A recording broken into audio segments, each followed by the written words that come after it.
Welcome to science think. इस video के अंदर हम स्टार्ट करने वाले हैं with logical operators and relational operators. तो पिछली वीडियो में जो हमने स्टार्ट किया था बेसिक का, इसमें हमने देख लिया था अरिथमेटिक ऑपरेटर्स के बारे में। तो इस वीडियो में हम स्टार्ट करने वाले हैं, ये एलिमेंट्स ऑफ बेसिक लैंग्वेज के अंदर आता है रिलेशनल ऑपरेटर्स और लॉजिकल ऑपरेटर्स। तो सबसे पहले देख लेते हैं रिलेशनल ऑपरेटर्स क्या होते हैं। तो ऐसे कुछ प्रोग्राम्स हो सकते हैं जिसमें हमें वैल्यूज़ का कंपैरिजन करना पड़ सकता है। तो प्रोग्राम्स में रिक्वायर कंपैरिजन ऑफ वैल्यूज़, तो वहाँ पर जो वैल्यूज़ देंगे हम प्रोग्राम के अंदर, उनमें अगर हमें कंपैरिजन करना होगा तो हमें इस रिलेशनल ऑपरेटर्स की ज़रूरत पड़ती है। Comparisons are generally set in the form of a condition, तो हम एक कंडीशन की फॉर्म में रखते हैं कंपैरिजन करने के लिए। A condition is formed with one और मोर ऑपरेटर्स। एक कंडीशन कैसे बनती है भाई? एक या उससे ज़्यादा ऑपरेटर का यूज़ करके। तो यहाँ पर जो है ये क्या है, सारे ऑपरेटर्स मैंने लिखे हुए हैं, तो एक भी हो सकता है या फिर उससे ज़्यादा भी हो सकते हैं। तो पहला जो ऑपरेटर है ये क्या है, इसका मीनिंग है इक्वल टू, ये इक्वल टू का साइन होता है। तो अगर हम इसको लगाएंगे तो इसका मतलब क्या है कि वो इक्वल टू है, जो भी हमने वैल्यू दी है उसकी। अब इसका मतलब क्या होता है, नॉट इक्वल टू। तो जैसे मैथमेटिक्स के अंदर हम इक्वल टू को लगा के काट देते हैं तो वो नॉट इक्वल टू हो जाता है। अब इसके अंदर हम उसको तो कर नहीं सकते हैं, तो हम कैसे लिखते हैं, हम इस तरीके से साइन लगा देते हैं। तो एक हो जाता है हमारा लेस देन का और एक ग्रेटर देन का साइन, ये साथ साथ में ऐसे लिख देते हैं तो ये नॉट इक्वल टू के इक्वल हो जाता है। तो इसका मीनिंग ये है, अगर आप ये वाला ऑपरेटर यूज करोगे, अगर आप ये वाला ऑपरेटर यूज करोगे किसी भी प्रोग्राम के अंदर, तो उसका मतलब क्या होता है, लेस देन। अगर आप लगाओगे लेस देन और इक्वल टू का साइन, तो इसका मतलब लेस देन और इक्वल टू, कि वो लेस देन है या फिर इक्वल टू है। अब अगर आप ये साइन यूज करोगे तो इसका मतलब क्या है कि ग्रेटर देन है। अगर आप ये वाला साइन लगाओगे तो इसी तरीके से क्या होगा, ग्रेटर देन और इक्वल टू। तो ये हमारे रिलेशनल ऑपरेटर्स हैं। The condition formed with relational operators is either true or false, या तो ट्रू हो सकती है या फिर फॉल्स हो सकती है। अब जो सेकेंड है हमारे, वो लॉजिकल ऑपरेटर्स आते हैं। तो रिलेशनल ऑपरेटर्स की तरह ही बेसिक के अंदर लॉजिकल ऑपरेटर्स का भी आप यूज कर सकते हैं। तो जो भी न्यूमेरिक वैल्यूज होती हैं उनके अंदर हम इनका यूज कर लेते हैं। न्यूमेरिक वैल्यूज जैसे कि हम 40 दे दें, 45 दे दें, इस तरीके से कोई भी नंबर के लिए। तो they are used to connect two or more relations and return a true or false value to be used in a decision. तो किसी भी उसमें हम यूज कर सकते हैं इसको, ये ट्रू और फॉल्स हमें एक डिसीजन दे देता है इस तरीके से। तो जैसे हमने रिलेशंस ऊपर देखे हैं, ये वाले जो रिलेशंस हमें हैं इनका हम यूज कर सकते हैं, और लॉजिकल ऑपरेटर्स को बता देगा कि वो ट्रू है या फिर फॉल्स है। तो बेसिकली तीन तरह के हमारे लॉजिकल ऑपरेटर्स होते हैं, एंड है और नॉट है। अब एंड का मतलब होता है कंजंक्शन, कंजंक्शन मतलब साथ में, और का मतलब होता है डिसजंक्शन, नॉट का मतलब होता है लॉजिकल निगेशन।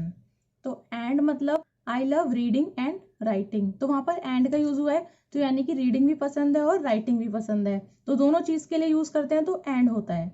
और का मतलब क्या है, would you like to have tea और कॉफी, अगर मैं इस तरीके से बोलूं, तो अगर आप चाय लेना चाहेंगे या फिर कॉफी लेना चाहेंगे, तो इसमें यूज हो रहा है या तो ये या तो ये, तो उसके लिए क्या होता है और नॉट का मतलब होता है कि हम उस स्टेटमेंट को मना कर रहे हैं, यानी कि हम उस बात से नहीं कर रहे हैं। तो नॉट का मतलब होता है कि हम बता रहे हैं कि ये चीज नहीं है, तो निगेशन कर रहे हैं हम उस चीज का। तो the first two are meant for combining two conditions. तो अगर दो कंडीशंस हमारे पास में हैं, हम इन्हीं ऑपरेटर्स का उन कंडीशंस के अंदर यूज करते हैं। जैसे कि यहाँ पर मैंने ये कंडीशंस लिखी हैं, तो अगर दो कंडीशंस को हम कंबाइन कर देंगे तो उसके लिए हम यूज करते हैं एंड।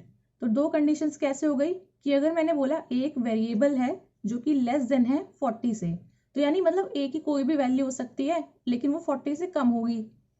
एंड मैंने बीच में लिखा है जो कि क्या है, एक लॉजिकल ऑपरेटर है। अब मैंने लिखा है कि बी की जो वैल्यू है वो 100 से कम है, तो यानी बी की कुछ भी वैल्यू हो सकती है, बस वो 100 से कम है। तो ये दोनों जो मैंने स्टेटमेंट इसके अंदर लिखी है, जो कंडीशन मैंने इसके अंदर लिखी है, ये कब ट्रू होंगी, जब ए की वैल्यू भी 40 से कम होगी और बी की वैल्यू भी 100 से कम होगी, तभी ये दोनों स्टेटमेंट ट्रू होंगी। अगर ए की भी वैल्यू, सपोज करो कि ए की जो वैल्यू है वो 50 है लेकिन बी की वैल्यू 75 है, 75, तो इसका मतलब क्या है कि ये जो स्टेटमेंट मैंने लिखी है, ये जो कंडीशन है, ये फॉल्स है, क्योंकि ये दोनों जो है ये इसको ट्रू साबित नहीं कर रहे हैं।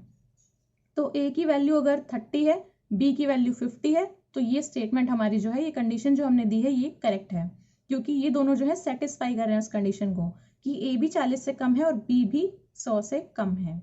सो first two are meant for combining two conditions. तो ये जो है ये दोनों को कंबाइन करने के लिए होते हैं, यानी एंड और को।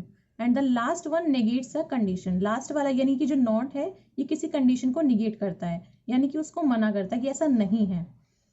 मैंने यहाँ पर लिखा है a is less than 40 and b is less than 100। अब ये जो मेरे कंडीशंस हैं, यानी कि ये वाली कंडीशन भी और ये वाली कंडीशन भी इज ट्रू, ये सच कब होगी? जब बोथ दी एक्सप्रेशन यानी कि a लेस देन 40 और b less than 100 are true, यानी कि ये दोनों अगर सही बैठेंगे तभी ये पूरी कंडीशन मेरी ट्रू होगी, यानी कि सही होगी। अदरवाइज क्या होगी? फॉल्स होगी। जैसा कि मैंने बताया, अगर a की वैल्यू 30 है, 10 है, यानी कि 40 से कम ही होनी चाहिए, बस कुछ भी वैल्यू हो। b की वैल्यू भी 100 से कम होनी चाहिए, कुछ भी हो सकती है। तो ये दोनों कंडीशन जो है ये मेरी ट्रू हो जाएंगी। क्योंकि एंड का यूज हुआ है तो ये दोनों ही इसको सेटिस्फाई करनी चाहिए। अगर और का यूज होता है तो कोई भी एक सेटिस्फाई करनी चाहिए, क्योंकि और का मतलब क्या होता है? या तो ये या तो ये। तो ये वाली कंडीशन तो हमें पता है, अगर दोनों लेस देन होंगे तो ट्रू है, अदरवाइज तो फॉल्स ही रहेगी। अब आते हैं हम इस कंडीशन पे। मैंने जो कंडीशन रखी है ये दोनों सेम ही रखी हैं, a लेस देन 40। अब देखो ये वाले साइन का हमें यूज हो रहा है यहाँ पर, क्योंकि लेस देन के साइन है। अब a की जो वैल्यू है, a कोई भी वेरिएबल हो सकता है। वेरिएबल मतलब कि उसकी वैल्यू वेरी करती है। वेरी करने का मतलब है कि कुछ भी हो सकती है, 10 है, 15 है, 20 है, 22 है, 24 है, कुछ भी हो सकती है इसकी वैल्यू। लेकिन a की वैल्यू लेस देन क्या है? 40 है, और b की वैल्यू जो है वो लेस देन 100 है। तो और का मतलब क्या होता है? या तो a की वैल्यू 40 से कम हो या तो b की वैल्यू 100 से कम हो। इन दोनों में से कोई एक कंडीशन जो है वो सेटिस्फाई हो जाती है तो ये कंडीशन भी ट्रू मानी जाएगी, क्योंकि इसमें और का यूज हुआ है। तो ये वाली जो मैंने कंडीशन लिखी है, a लेस देन 40 और b less than 100 is true, ये सच कब होगी? If one of the expression, यानी कि इन दोनों में से कोई भी एक एक्सप्रेशन a लेस देन 40 या फिर b less than 100 is true. अगर इन दोनों में से कोई एक भी सेटिस्फाई कर रहा है तो यानी कि वो कंडीशन ट्रू बैठेगी, otherwise the condition is false. क्योंकि अगर ये दोनों सेटिस्फाई कर जाते हैं तब भी हमारा हो जाएगा, क्योंकि या तो ये होना चाहिए या तो ये होना चाहिए। तो इन दोनों में से कोई एक सेटिस्फाई कर जाता है तो कंडीशन इज ट्रू। अब आता है थर्ड वाला, यानी कि निगेशन वाला। हमारा लॉजिकल निगेशन में हम यूज करते हैं नॉट का। अब आप इसको समझ सकते हैं, इसमें बस आपको जैसे ये लॉजिकल लिखा है इसमें, तो आपको लॉजिकली इसमें सोचना पड़ेगा। तो मैंने यूज करा है नॉट, देन ब्रैकेट्स में लिखा है a इज लेस देन 40। तो मैंने इनमें से कोई एक एक्सप्रेशन उठा के ले लिया है जो कि क्या है? a is less than 40। मैंने ये वाला एक्सप्रेशन इसमें से उठा लिया है। अब a लेस देन 40 का मतलब क्या है कि मानो मैंने ली a की वैल्यू 20, तो वो a लेस देन 40 है, क्योंकि a की वैल्यू 20 है तो 20 40 से कम होता है, तो वो इस कंडीशन को सेटिस्फाई कर रहा है। अब इस वाले ब्रैकेट के अंदर वो कंडीशन हुई सेटिस्फाई। अब इस ब्रैकेट के बाहर देखो मैंने क्या लिखा है? नॉट, यानी कि क्या है कि a 40 से कम नहीं है। a मैंने 40 से कम नहीं बोला है। अब ये कंडीशन कब ट्रू बैठेगी? अगर a less than 40 is false. ये कंडीशन अगर मेरी कब सही होगी? जब a 40 से कम होगा ही नहीं, क्योंकि यहाँ पर a इज लेस देन 40 का मतलब है कि a की वैल्यू 20 है मान लो। तो a की वैल्यू 20 है और मैंने आगे लिखा है नॉट, यानी कि a की वैल्यू जो है वो 40 से कम नहीं है। तो 40 से कम नहीं है तो 40 से ज्यादा होनी चाहिए वैल्यू, तो कंडीशन सेटिस्फाई हो जाएगी।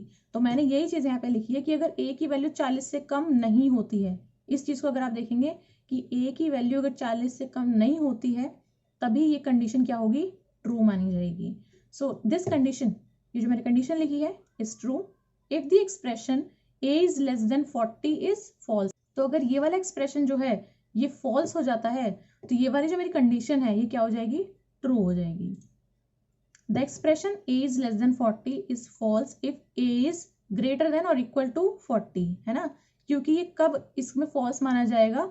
जब ये वाली ट्रू कंडीशन हमारी सेटिस्फाई होगी, जब ये हमारा फॉल्स होगा। तो फॉल्स कब होगा? जब a की वैल्यू 40 से कम होगी ही नहीं, 40 से कुछ ज्यादा होगी, 50 हो सकती है, 100 हो सकती है, 150, कुछ भी हो सकती है वैल्यू।